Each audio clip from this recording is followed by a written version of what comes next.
హైదరాబాద్ లో నిన్న కురిసిన భారీ వర్షానికి నగరం మొత్తం బురదమయమైంది. కోటిలోని ENT ప్రభుత్వ హాస్పిటల్లోకి వర్షపు నీరు బురద చేరుకుంది. నిన్నటి నుండి అధికారులు పట్టించుకోకపోవడంతో బురద మురుగు వాసంతో రోగులు వారి సహాయకులు తీవ్ర ఇబ్బందులు పడుతున్నారు. మురుగు ప్రక్కనే నుండి క్యూ లైన్లో వేచి ఉన్నటువంటి రోగులు దుర్గంధాన్ని భరించలేకపోతున్నామని వాపోతున్నారు. ఇటు మున్సిపల్ అధికారులు హైడ్రా సిబ్బందికి ఫిర్యాదు చేసినా ఎవరూ పట్టించుకోవడం లేదని హాస్పిటల్ సిబ్బంది చెబుతున్నారు.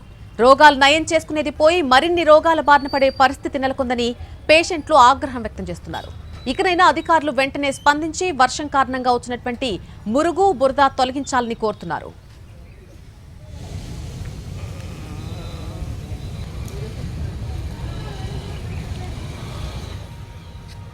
హైదరాబాద్ లో నిన్న కురిసిన భారీ వర్షానికి నగరం బురదమయంగా మారింది.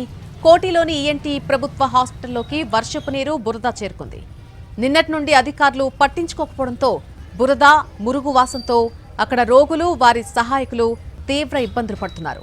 మురుగు ప్రక్కనే నుండే క్యూ లైన్లో వేచి ఉన్నటువంటి రోగులు దుర్గంధాన్ని భరించలేకపోతున్నామని చెబుతున్నారు. ఇటు మున్సిపల్ అధికారులు హైడ్రా సిబ్బందికి ఫిర్యాదు చేసినా సరే ఎవరూ పట్టించుకోవడం లేదని హాస్పిటల్ సిబ్బంది చెబుతున్నారు. రోగాలు నయం చేసుకునేది పోయి మరిన్ని రోగాల బారిన పడే పరిస్థితి అక్కడ ఉందని పేషెంట్లు ఆగ్రహం వ్యక్తం చేస్తున్నారు. ఇకనైనా అధికారులు వెంటనే స్పందించి వర్షం కారణంగా వచ్చినటువంటి మురుగు బురద తొలగించాలని కోరుతున్నారు.